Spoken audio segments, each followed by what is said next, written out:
Do you like the show and you want to make your own? Well, let me tell you about Anchor. It's free. They're creation tools that allow you to record and edit your podcast right from your phone or computer. And now you can even add any song from Spotify directly to your episodes. The possibilities are endless for what you can create. Now, Anchor is going to distribute your podcast for you so it can be heard on Spotify, Apple Podcasts, and many more. And you can make money from your podcast. No minimum listenership needed. It's everything you need to make a podcast in one place. Download the free Anchor app or go to anchor.fm to get started. ESPN 94.1 FM and AM 930 present The Drive.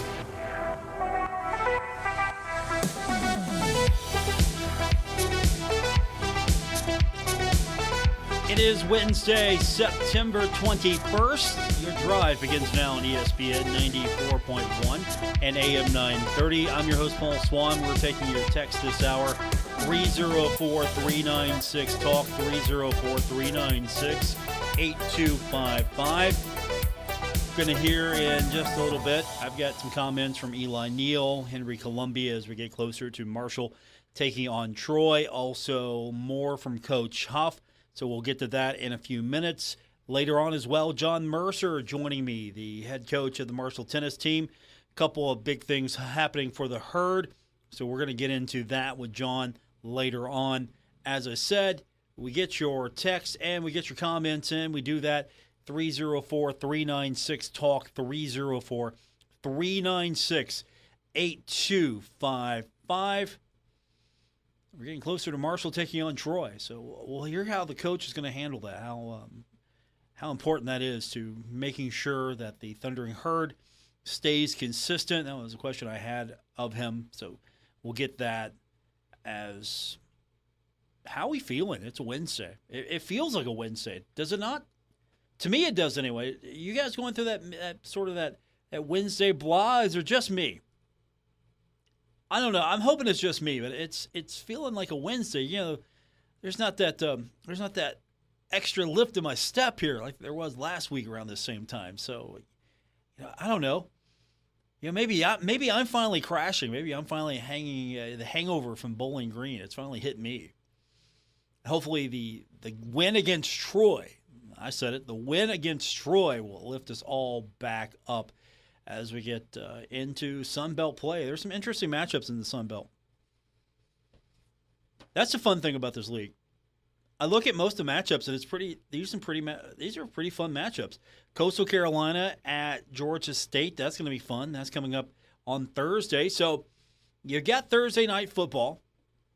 So you can listen to us. We've got that for you.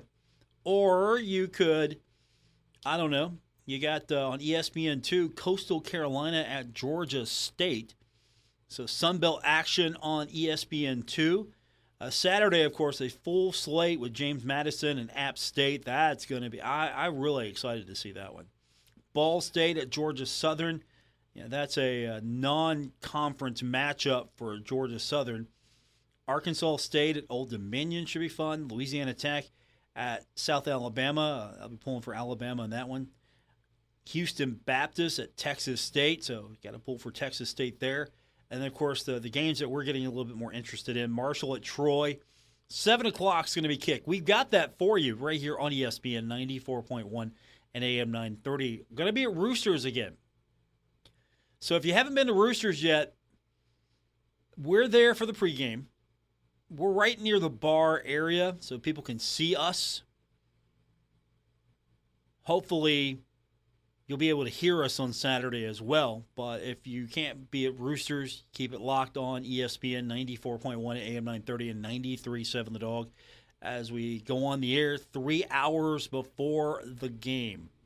Your first word on the Herd on game day. So I'm looking forward to it. We should have a good crowd once again at Roosters. So this game, of course, on NFL Network. I don't know how many of you have got the NFL Network. So, of course, if you do watch, do me a favor, turn the TV audio down, turn the radio up, listen to Voice of the Herd, Steve Cotton, with all the play-by-play action. Southern Miss is taking on Tulane. That should be okay.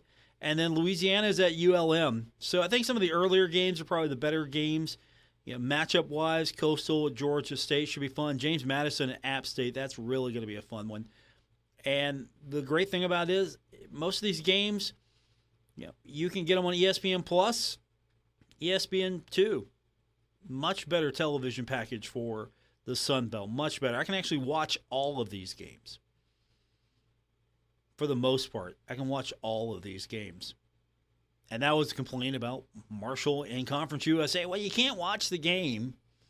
Now, obviously, that is counterintuitive to me wanting you to listen to the radio telling you about these TV games. I'm just trying to keep my job here.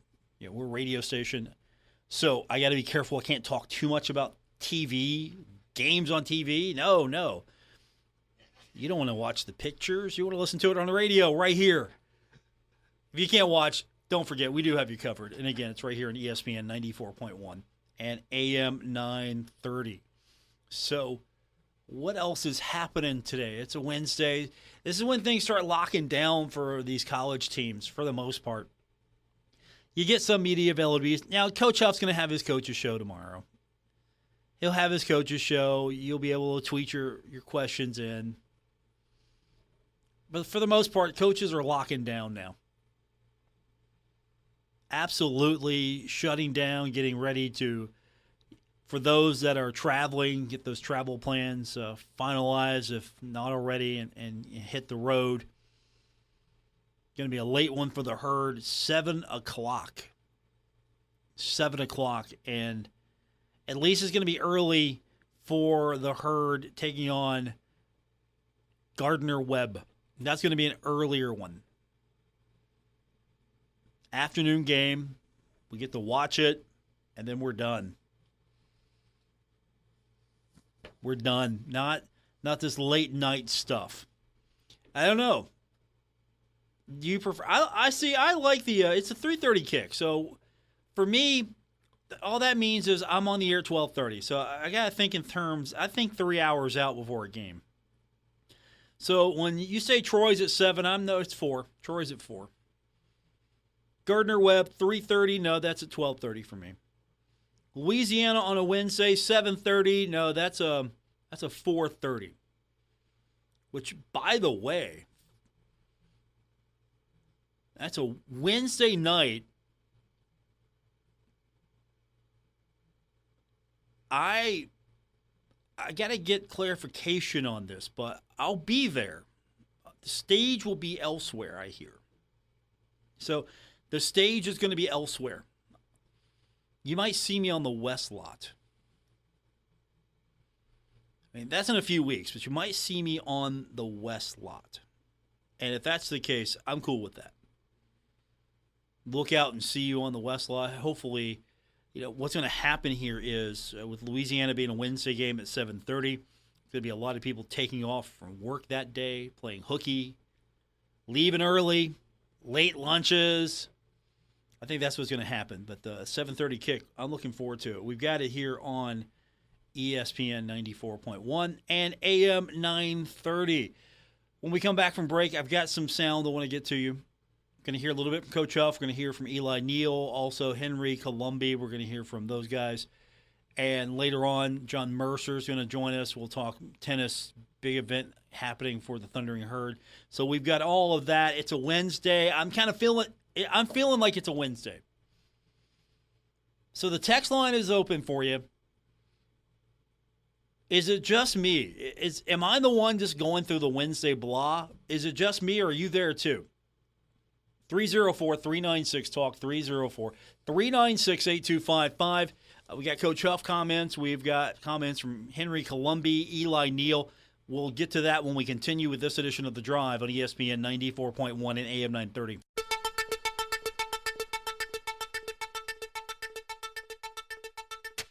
This is The Drive with Paul Swann on ESPN 94.1 FM and AM 930. Welcome back to the Wednesday, September 21st edition, The Drive on ESPN 94.1 and AM 930. Still to come, John Mercer, Marshall's tennis coach. Got a couple of things to say to him. He's got an event coming up on September 30th. Also got an event coming up here real soon with the Mountaineers. So we're going to talk to John about that in a few minutes. We'll get your comments in. Your text line number is 304-396-TALK, 304-396-8255. Let's hear from the head coach himself, Charles Huff. I had a chance to be a part of his media availability. And one thing that I wanted to hear from him about was it's conference play now. You're getting into the Sun Belt. You're in a situation where whatever happened in the non-conference part of your schedule, it means a lot, but it doesn't as well, because right now you look at the conference standings and all I see is Appalachian State's 1-0 and Troy is 0-1 in conference standings, and everybody else is 0-0. So conference standings at the end of the day, that's the important number here. How will Marshall do in the standings? How will Marshall compete in the Sun Belt? This is the first time new member. Marshall's a new member of the Sun Belt. This is the first ever as a member of the Sun Belt conference game for Marshall. So this is it. You're now a Sun Belt team. You're in. Here we go. At the same time, you're coming off a loss against Bowling Green. You're coming off a win at Notre Dame, and then a really disheartening loss at Bowling Green. And you want to stay even. You don't want to let the excitement overwhelm you. I mean, there were a lot of distractions. Let's be honest. The governor showing up in the middle of the week, just about the middle of the week, showing up, that's a distraction. A lot of national press, a lot of national reporters, everything that goes along with it. And Coach talked a lot about, honestly, all the things that, you don't have the ability to maybe control. But when I was talking to him, he's trying to stay consistent. He's trying to, you're in a conference situation now. You're going into the conference. This is it. There's only one first ever conference opener as a new member. This is it. Every year after this is going to be business as usual, but this is the first ever conference game. There's only a first time. Once. First time as a Sun Belt member opening up conference play, and it's against Troy. So there's some excitement there. It's a good matchup. It's Marshall, Troy, two teams that probably should have won, didn't. Troy losing on a Hail Mary play. Marshall got a field goal in overtime, and then Bowling Green got a touchdown and ended the game. Trying to navigate all that. So here's what Coach Huff had to say about you're going into the Sun Belt. You're trying to stay consistent. You're trying to stay focused. And he really broke it down for us. Yeah, no, I try. I know everybody's Coach Huff didn't get his guys ready, and I get it. I try to be as consistent as possible week in and week out so we don't have the highs and lows. I try not to make this week's game any more important than last week's game because I think when you do that, then your team plays up and down. And I'd rather be consistent rather than up and down. So we've talked about this week just like we've talked about the last 3 weeks. Now, I do think as the season goes on, everything's going to start to kind of come to a head because there's more film out there. There's more film of what we do. There's more film of what they do. So now I can really start to hone in a little bit more each week. And obviously, you get into conference play. So I can really start to hone in on 3 games of what Troy has done versus 2 games from this year, a game from last year, or 1 game from this year, a game from last year. I can really start to hone in on what they have on me. What are our tendencies, in these situations, and we can start to build off of it. But as far as the importance, the focus, the routine, I try to create as much consistency as possible. I will say last week was probably impossible to create that routine, not because we changed in-house, but just nationally and personally. I think you got to think about it. And these are 17, 18-year-old kids. So think about the excitement that Marshall University as a community had. you're still talking about the kid's family, the kid's friends that are playing college football at other places that are calling him and talking about, hey, we saw the game, those type of things. You're talking about your pseudo agents, that are talking about, hey, your draft stock just went way up. You're talking about Instagram and Twitter, but for a 16, 17-year-old, that's a lot. And I can say as much as I want, stay focused, locked in, and we can keep the routine the same. But when grandma calls in tears, that carries a little bit more weight than grandma calling saying, hey, good job versus Norfolk. So we tried to manage as best as possible. I beat myself up trying to figure out what could we have done different, what could I have said different. And I don't know. I asked the players, I said, did we do anything different coaching-wise? They said no. They said, Coach, this is on us. And I told them yesterday, it's a national problem. It's 16, 17-year-old kids. Well, how do you know it's a national problem, Coach? Because every week someone's getting upset. So if you want me to really believe that one week Texas A&M gets beat by App State, heck of a game by Coach Clark and his crew, but the next week they turn around and play Miami to the wire, it's a national issue. I've got to do a better job of kind of navigating, it's easy to say, oh, Coach, you got to get them focused. I've got to do a better job of navigating their world to manage our world. But I don't know. Ask Coach Fisher how he did it. I don't know. I'm still trying to figure it out. I know how Coach Saban does it. He's got better players than everybody else, so it's a little bit easier. But I don't know how the rest of us are going to do it. But like I say, I don't think the kids had a lack of focus at all. I don't think they went into the game thinking we're better than them, they're not good. I don't think that at all, because we had almost 600 yards of offense. So we still did some good things. Defensively, we played really good against the run, which has been something we've been harping on. So we did a lot of good things. We just weren't able to take care of the football and not beat ourselves. Coach Huff, breaking it down. So when Grandma calls and it's Norfolk State, thanks, Granny. When she calls and it's Notre Dame, bigger distraction. So this team's got to start learning how to manage those distractions. Got to be able to manage it when the governor shows up just to say hi. That's where you'll hopefully see, as the program matures, you'll see more of a way to handle that. I mean, honestly, was it a normal game week last week? No, it was not. Absolutely not. It wasn't a normal game week. Marshall went in, beat Notre Dame, and next thing you know, wow, Marshall's on its way. And then you show up against Bowling Green and ouch. Marshall's not necessarily on its way, is what I heard, what you all were telling me.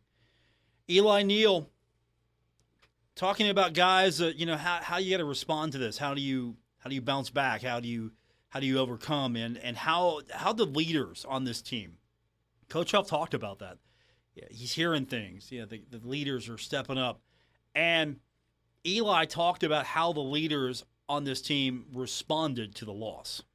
The leaders after this past week just weren't harping on the game Saturday too much, weren't trying to beat each other down, definitely trying to lift each other up and understand what the mission is now, what the mission has been since we strapped the pads on in spring ball, and that's to go play good in this conference and just show the world what we can do. So, time to refocus, right? How do you switch gears? With everything we've been through the fourth quarter program and everything like that, we built for this. We built for the tough times. We built to be able to showcase our identity when it's time, be able to withstand those tests.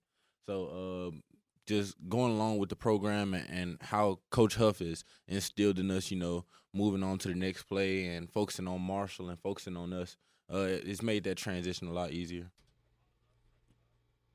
Another thing that Eli was talking about, he was asked about, you're on the road now. It's the third straight game on the road. And Eli said he likes playing, he loves playing on the road. Playing on the road is something that I love. I honestly love playing on the road more than I love playing at home, honestly. And this isn't because I don't enjoy our fans and I don't enjoy being in Huntington because I love us, but on the road, you just feel that camaraderie a whole lot more. You feel like you're dependent on each other a lot more. And those small details that you mentioned are honed in on a lot more on the road. So definitely looking forward to that for sure.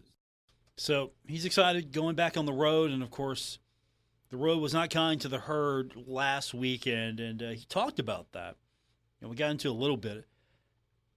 He mentioned some of those distractions, not by name, but he talked about distractions and said those distractions weren't excuses, and just that nobody wanted to see the Herd lose. No one in America wanted to see us lose Saturday, including us. But I feel like if it was a time for that to happen, that was the time. Obviously, I feel like a bunch of distractions came in on Thursday. That's no excuse.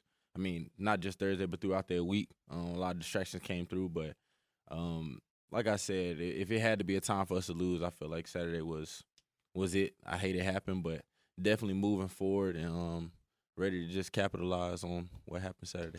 No excuse. Distractions, but no excuse. Henry Colombi, quarterback of the Thundering Herd, he takes ownership in his part as well, and he acknowledges. I mean, it's real simple. You got to score more points.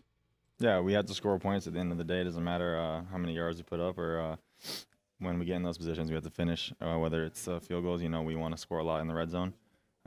We didn't do that. We didn't put it in the end zone. We kind of sputtered at times, and I think maybe at times we got a little bit comfortable without how fast. I think we started too fast, if that's the thing. It gave us a false hope. So, yeah, we just had to finish better. I don't know if there's anything. Now, hear me out. I don't know. I like. Next thing you know, the Herd's up on 14-0.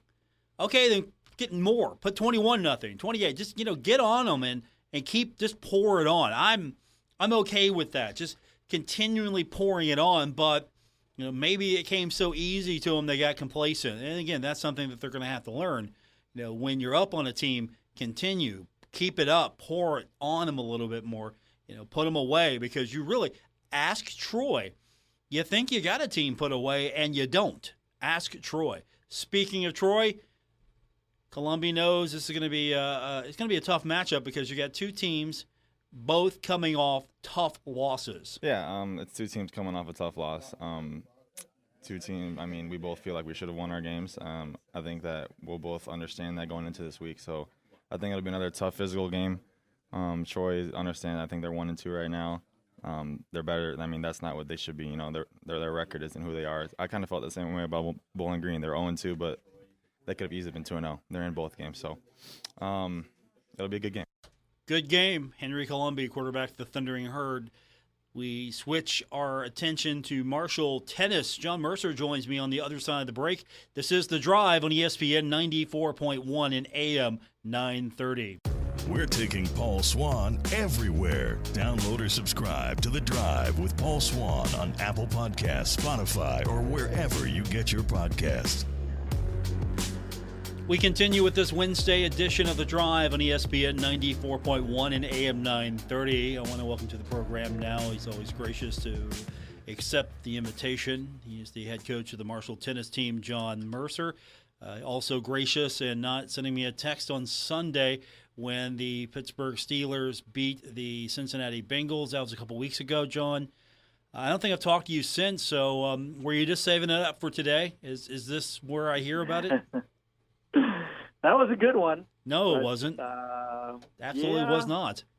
I don't know. As long as the quarterback kept throwing it to my defensive backfield, it was my kind of game. So, gotta like that. Yeah. No, I'm surprised.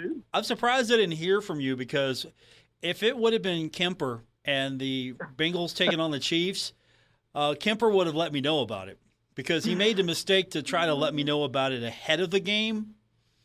And the Chiefs haven't beat the Bengals since, so I have definitely let him know about it. Well, you know what? It's early in the season, and as I recollect, didn't the Bengals start 0-2 last year? I don't think they were 0-2, but no, I thought they might have been. But, yeah, we're gonna. We still got a while to go, I think. Yeah, we still got a few more games, so we do. I'm not feeling real comfortable at this point, especially after our performance the following weekend. I'm okay with that. Yeah, I'm okay with that one. That was okay. So, other than the Bengals, everyone's 1-1 now. Every team, everyone's 1-1 except the Bengals. Yeah, three-way tie for first, and then the Bengals are dead last, and fourth in the division.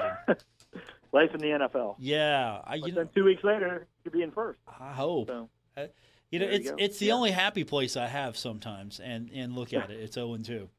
So you're the tennis coach. So that means we have to talk tennis. I think that's safe to say. You got some events coming up. First of all, did Chris Grassy sign off on this? You're in action on Saturday against WVU. Did Grassy sign off on that? I mean, you know what? We will be back for the game. You could come watch us play in Charleston, and then actually come back and watch the soccer game. So there is enough time in between there. We planned this out down to the minute. So Grassy, that's how he signed off on this. He signed off on this. Actually, we're playing singles against WVU on Friday evening at 6:00. So we are good there. Okay, let's set this up for everyone. It's the 2022 Thunder in the Mountains. This is the event that's going to take place at the Canal Rec Center. It's a 4-team field. Cincinnati, the Bearcats, and the VCU Rams also involved. So start us out on Thursday. Your squads get together between noon and 6, and there's some activities going on. This isn't just show up and play tennis. There's some activities that go along with it. Yeah, we're doing some really nice things. There's a pro-am Thursday afternoon, late afternoon. Just playing with some of the sponsors, some of the people in the Charleston area who really support tennis, doing that, and having a nice little dinner afterwards, again, with everybody. And then that'll lead, a lot of practice time on Thursday for the 4 teams, and then that'll lead into Friday where, we all start with some doubles action on Friday. So, like, we're playing VCU Friday at 10 o'clock, and WVU is playing Cincinnati doubles Friday at 10. And then that same day, we're also playing singles, where we'll line up and we'll play West Virginia in a singles, 6 singles matches at 5 o'clock, and just kind of see how that goes. And again, it's a great little tournament. The 4 teams, really, it's 4 top 75 teams. Really high caliber teams. Trying to get some early season, action in a what they call a mock dual format, so these actually don't count on a win-loss record, kind of like a little bit like the exhibition season that they play in soccer. But we'll play 3 or 4 of these events during the fall, and then starting in January we'll start our regular dual match season. So, but this is a good one if you want to see some really good tennis and some really good players. My next question was going to be why partner up with WVU for this event? What's the benefit? Why the partnership? We love WVU. John, I don't know if everyone that listens to this show shares that. I mean, I know some people who are listening right now. Really? I know some who are listening right now adore WVU. You know who you are listening. You know who you are. Yeah. And there are others who maybe don't adore WVU. So, what's the deal here, John? What's the deal? Yeah. They paid us a lot of money. No. Okay, so money. They paid a lot of cash. All right, they bought you. There you go. Yeah. Really, we're really trying. We came together. We play these tournaments in the fall. We'll play one down at Virginia Tech later. We actually will travel down and play one at the University of South Carolina that has a lot of really good Power 5 schools in it. And myself and the WVU coach, we kind of got together. We were talking, before dual match one year, and we were kind of saying, why don't we just have one in Charleston? Just have our own, invite a few teams. We'll try to get some good ones. See about getting it promoted. Try to involve, people who are WVU people and Marshall people, and really try to support tennis in the state of West Virginia. Let's bring it to Charleston, kind of a neutral site. And really try to get some exposure, for it. And, there's a ton of kids that play high school tennis. We have a great middle school programs in Huntington that there's all sorts of kids that play. And this is just an opportunity to kind of, us to give back a little bit. We're doing a kids clinic too, on a Sunday morning or Saturday morning, sorry. And it just kind of made sense. So, Occasionally, West Virginia, Marshall can work together, I guess, and try to, keep in mind the bigger picture and what's really good for, the state and for our game of tennis. John Mercer with me, volleyball coach.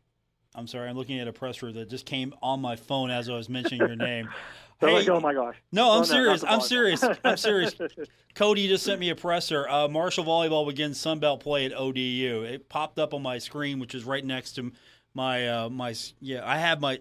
If you see my setup right now, I've got like notes spread out everywhere, including the phone. So you're now Ari Agnes. Sorry about that, John. Oh, geez. Sorry about that, John. Yeah. Joining us on the program, Yeah. my guest, the tennis coach, Marshall University, John Mercer. This is not the only thing you're doing. You've got an event coming up on September 30th at 6 p.m. It's called Play with the Herd, and that's $75 for adults, $30 for high school students, and free for children 13 and under. And there's a family package as well for $150. What is Play with the Herd? What do I get for my ticket? So we have the girls on the team here, and we're going to do some games where the players are involved. So you actually get to play against them.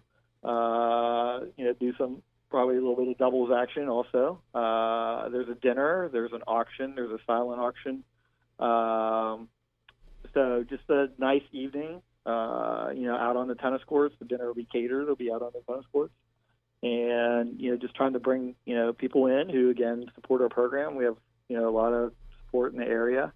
And, just trying to get them involved with the girls. We have a lot of girls, obviously, that, are from out of town, out of the country. And I think it's a great experience for both sides, both for our players who are not West Virginia people, to come in and meet our, hometown people and our supporters, and, vice versa. I think it's a great chance for them to meet them and, hear a little bit about, where they came from and what they've done and, how they ended up here. So should be a good evening.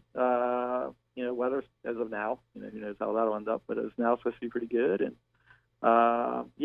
they can just contact us, if somebody's interested, and, we can get them some tickets. Is this are you going to see more events like this? With the name, image, and likeness age upon us. Are we going to see events like this pop up with and without Marshall support? How's that landscape looking for you right now? The name, image, and likeness landscape. Yeah, how's that? Because this almost sounds like a name, image, and likeness type event. Yeah. Well, it's not. Right. Okay. Well, I knew that, but this isn't. But it feels like it could be. Right. This could be this could be without John Mercer involved, and this could be members of your team doing a Play with Herd players event.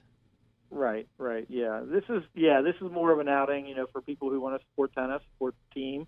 We're really trying to raise money. What we've been given is a little bit more flexibility, with the new administration, with the use of our booster funds. So we're really trying to support, we're trying to create a team room that's right off of our tennis courts, where they can kind of like have a lounge area, where they can hang out, before or after practice, or, if we have rain delays, they can, do video study, matches and things like that. So we're trying to raise money. That's basically where the money will go for, for things like that, for improvement, for, really the lifestyle of our team. That's probably the big thing now. What are you able to, offer them? And, these are like little detail items, that make a big difference in a student athlete's life on campus. It's just not like tennis courts, locker room, dorm room. Dorm room, tennis courts, locker room. It's nice to have like an area where, like a lounge area where they can kind of hang out, do some schoolwork, watch some TV or whatever, and just, socialize really. So that's what we're trying to do the event for. That's where, the money will go. And the NLI stuff, that's the NIL stuff is a little bit weird right now from the standpoint that we have, a good number of international players, And, right now that's an issue where, the international players aren't able to receive that, because of visa status. So really, if the international players, are still truly just receiving, what's allowed by the NCAA, the traditional scholarship that's out there. Yeah, because you look at the structure of something like this and you think, okay, what's going to stop any sport, just a group of players getting together and say, hey, come see us and you get to hang out with us and play tennis with us and eat dinner with us, and hey, John, you can come too. It's only going to be $75 for your ticket, Coach. What's to stop them from doing something like this? And maybe I've given them an idea now. Sorry, John. Yeah. I guess you could. You could have a camp. You're and kind of thing. It's. I think for the players, still, for the student athletes, I think that. Things like that. You might see more of that. Like you said, you might start seeing some of that in the future. But I know their schedules, and they are packed. These are students that are up early. They're in the weight room at 7 o'clock. Their weights, treatment, food, school, more food, practice, more food. Recovery. Doing stuff like SAC. That they do on campus. Student groups and so on. They are busy people. We'll drag them out, to play this event this weekend. We'll be involved with the community with that. They'll get to play their matches, get to compete, and so on. But these student athletes, there's not a lot of free time in their day. They are filled, and so the NIL stuff. That might come down the line. It might come maybe someday for internationals, but you're still also looking at just laws as far as visas and things like that, what they're actually allowed to do while they're here. But yeah, it'll be interesting, like you said, to see how it all kind of develops. But I think that, for the most part, your real superstars, what you're kind of all hearing now, quarterbacks from Alabama, making 7 figures or whatever, they're gonna get that money. But I think, you're still gonna see the vast majority of your student athletes are going to be super appreciative of getting a scholarship, the opportunity to get an education, and just have the college experience. I think that that means a lot to them still, and they're not looking at making a living off of their college play. John Mercer, my guest. First things first, Thunder in the Mountains coming up this weekend, Canal Rec Center. Then you've got the Play with the Herd event set for September 30th, 6 p.m. at the Brian Davis Fox Tennis Center. And then, of course, you get into conference Sunbelt action and all that fun soon. We'll talk to you about that. And in between all of that, have you picked out your parcel of land near where the baseball park's going to go and say this would be great for tennis? Have you had that conversation yet with Christian? I think I need to pull a Baker Mayfield and take a flag over there and plant it in the ground. So. Sure, why not? You could do that. I don't think anyone would object to that. Yeah, you could just take some. What you do? Take some spray cans of paint and just outline where you think it needs to go. Yeah. Well, yeah. I think there's definitely a lot of conversation for all the sports as far as continuing to upgrade all the facilities, and we're definitely part of that. So just making it better again for the student athletes and. Making it more fan-friendly, when they come out and, people can watch and really have a great experience. Be like, hey, that's pretty cool, I can go there and get a good seat and be comfortable and, really enjoy the competition. So I think that's something that us, all of us coaches, we're looking for, and, we definitely want to offer our student athletes, that, that experience also. So, things are moving, obviously, they started working on the baseball field. So, now that's kind of, on its way, I think you're going to continue to see progress in that area and everything. John Mercer, my guest, the tennis coach of Marshall University, not the volleyball coach. Not the volleyball coach. I already apologized to Ari, by the way. That's okay. She does a great job doing that. She's You got my vote right there. Yeah, I sent her a text. I had to apologize. I don't. I try to keep Ari on. I try to stay on Ari's good side. She hasn't been replaced. Is that what you're telling her? I mean, really, it's up to her if you and I are replaced, isn't that? Although, listen, let me tell you a story. Okay. I know you always like stories. Okay. When Laurie, as people know who follow us for a long time, my wife was the head coach here prior to myself. I've heard of her. She was actually, giving birth to our first child. It actually occurred the day that we played Cincinnati in a match. And when that happened, I had to drive to Pittsburgh where she was giving birth. And the volleyball coach at that time, Susan Stedman, stepped in and acted as the tennis coach on that day, and we did beat Cincinnati. John Mercer, soon to be replaced by Ari Agnes. Paul Swann, soon to be replaced by Ari Agnes. I'll talk to you soon. Thanks, sir. Appreciate you. Wonderful. Thanks for having me. Go Herd. John Mercer. More coming up. It's The Drive, ESPN 94.1 and AM 930. This is The Drive with Paul Swann on ESPN 94.1 FM and AM 930. Coming up on tomorrow's show, Chris Grassie's been confirmed for 5:15 p.m., so looking forward to talking to the head coach of the Marshall soccer team. Big one coming up this weekend, Mountain State Derby. Marshall taking on WVU. Should be a fun one. I bet we're going to have a capacity crowd at Hoops Family Field for the Marshall WVU matchup. And I'll tell you what, if you thought Marshall and Kentucky was pretty good, I look for that and more with this matchup between Marshall and West Virginia. With all of that said, we're out of time. Thanks for tuning in. I'll be back with you tomorrow here on ESPN 94.1 and AM 930. We're getting closer to the start of Marshall in the Sun Belt on the football side. Chris Grassie, though, will join us tomorrow, talk a little soccer as we get into Sun Belt play and the Mountain State Derby. It's a conference matchup as well, so that adds a little extra value to it. Not only do you beat the in-state opponent, you get the conference win. Much more important there. So we'll talk about that with Chris Grassie tomorrow. Until then, have a great night, everyone. I'll talk to you tomorrow.